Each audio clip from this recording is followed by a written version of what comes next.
Hey, this is Tara Reed, and I am so excited to share with you using Citristrip with powder-coated tumblers to remove things and have the metal show through. I absolutely love this. I think everyone I know is going to be getting this for Christmas.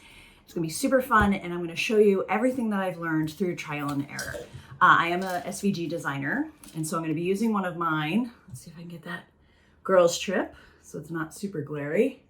I'm gonna be putting that on this mug, which I got from Walmart. We're gonna be testing it on that in the video. I am also going to be using these that I got at Target. And then this one, I put my logo on and I got that from Amazon. So I've been trying a bunch of different ones. I'll tell you how they work and show you what I did so that you can do it too. First, here are the supplies that I use to use the Citristrip to work with the powder-coated tumblers. So obviously you need a powder-coated tumbler, which is basically a stainless steel tumbler with that powder coating on the outside. And we're gonna strip that away. This is what it'll look like. I tried it, practiced with my logo. Then you need the Citristrip stripping gel. I tried the spray also. Some people recommended that. I did not have good results. So I am going to use this and would recommend this. Then you need your design. I cut it out of permanent vinyl, the Oracal 651. And I usually just cut it out of a color that I don't use a lot, but happen to have on hand, hence the bright yellow. Masking tape, gloves to protect your hands. They recommend chemical gloves, which are thicker than these, but they're all latex, and I have a major latex allergy, so I use these that don't have latex, and I'm super careful. So make sure you follow the instructions because this is a little harsh. You don't want to strip your hands. Rubbing alcohol, a dish to put your Citristrip in, masking tape. I use just a cotton round from makeup to do the alcohol. I'll show you what I'm going to do with the aluminum foil and the tray. I use a little plastic scraper to apply it. You could also use one of those sponge paintbrushes and then a hair dryer. Okay, let's get started. Step one, clean your tumbler. If it's not cleaned well, your vinyl's not going to stick as well, and some of the Citristrip might get under a cut edge. So you always want to make sure you clean it. I just take regular old rubbing alcohol, get that nice and soaked, and then just rub it over the area. And I do this for anything I'm putting, even if I'm putting vinyl on it, to stay there or whatever, but just get that good and clean, and you can see it's dirty. And then you just need to let that dry.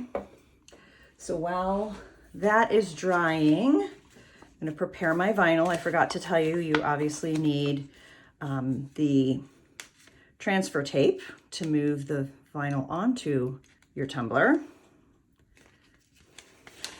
So I'm going to apply that. All right, then I'm going to take the backing off nice and slowly to make sure everything is sticking to the transfer tape. And I find going at an angle to letters usually works better. All right, that worked nicely. Now we're going to see, okay, that is dry.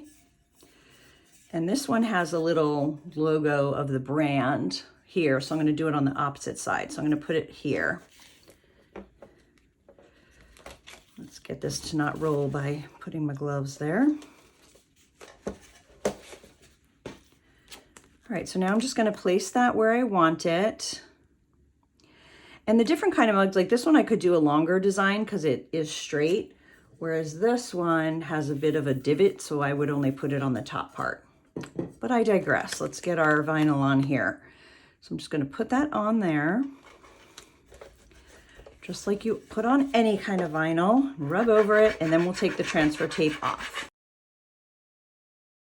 Go slowly because you want to make sure everything is sticking. The inside of my P, the inside of those letters are the ones you really got to watch. Now, it's very, very, very, very, very important that the stripping gel doesn't go under any loose edges of this vinyl. So we're going to use a hair dryer. I just do it on warm for a few seconds just to make sure those edges are sealed really well.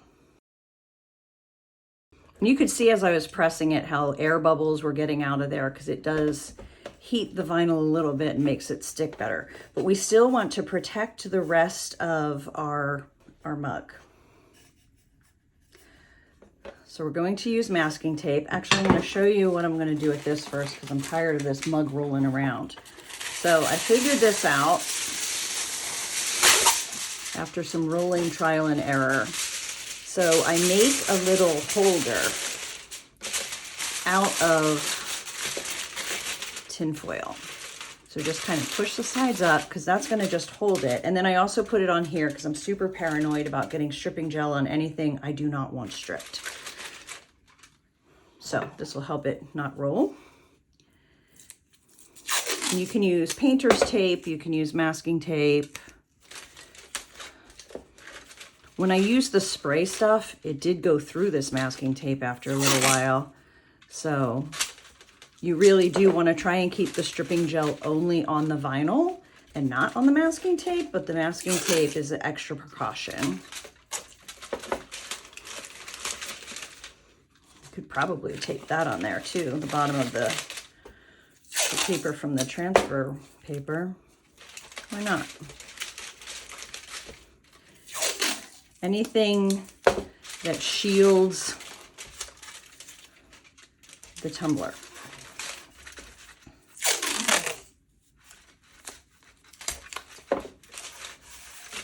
Okay, it's not going to drip any farther than that. Probably not going to drip that far either, but I'm just going to do it anyway. Okay. So now it's got its little bed to sit in, so it's not going to roll around. And now you're going to shake the Citristrip really well. And then you're going to put on your gloves, because you do not want it on your hands.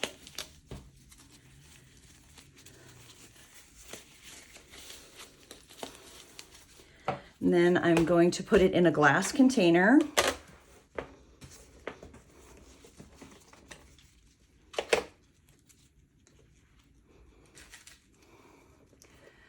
I'm just going to pour a little bit. I'm not going to need much because that design isn't very big.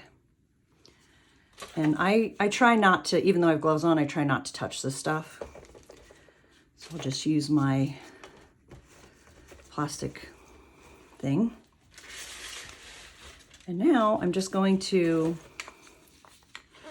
lift the gel with the plastic and coat, do a nice thick coat over all of the pink, because it's the pink that we want eaten away so that the metal shows when we're done.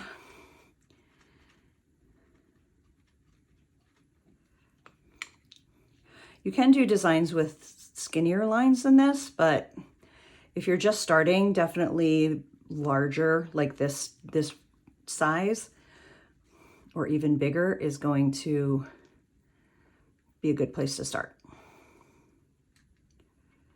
But with the skinnier lines, it's just super, super key that you heat that vinyl so that nothing can seep under. And now I'm going to leave it there for 2 hours. Set a timer. You don't want to go much further. If you go much further than that, it might start to eat away at your vinyl, and then you're going to have a mess and have ruined your tumbler. But you also want to check back on it, I would say every half hour at least, because it will start to run down the side.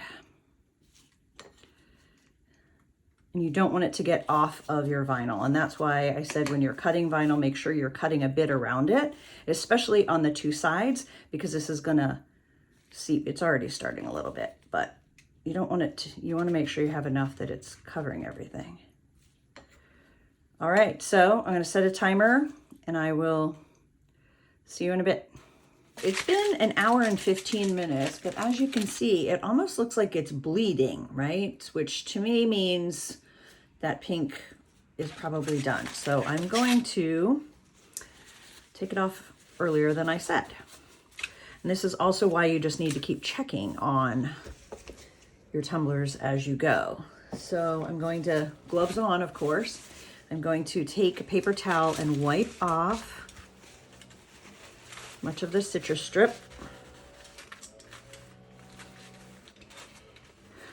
You can kind of see that the vinyl is a little bit bubbly, and there it definitely is. And the Citristrip is turning pink, so it's definitely eating into that pink color. I did not experience that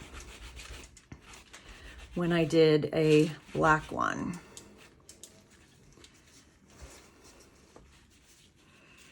All right, so now I'm gonna keep my gloves on, take the tape and everything off.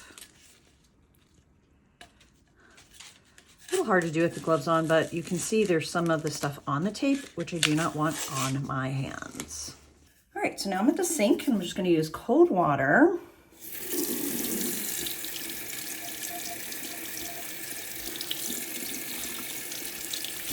And you might wanna fog your drain so this coating doesn't go down the sink. And I've seen people use a lot of different things. I used like a metal Brillo pad the first time, and it scratched the part of the coating that I didn't have come off, so I wouldn't use anything metal. You want to use something that's kind of soft, but this is just what you do. You just run over it. I don't know if I need to have that still running. Just run over it. And I'm just using a washcloth. And then if it looks like the edges aren't nice and crisp, just keep going over it, because it's just a matter of getting all the parts off that are lighter, because that's the part that was eaten through. I probably could have left it on a little bit longer, but the fact that it was looking like the pink was running on the outside was making me nervous. And this comes off just fine. You can also kind of palette it with your nail to get the center, like the main part off. And then use the washcloth to get those edges nice and smooth. I love this. I think this is just the coolest thing in the world. All right, and then you just want to wash it. I got some goo up there, but that's it. Now I just need to plan a girls' trip. So I hope this helped you decide if you do or don't want to try it. And be sure to follow my YouTube channel for lots of other crafty projects and tips.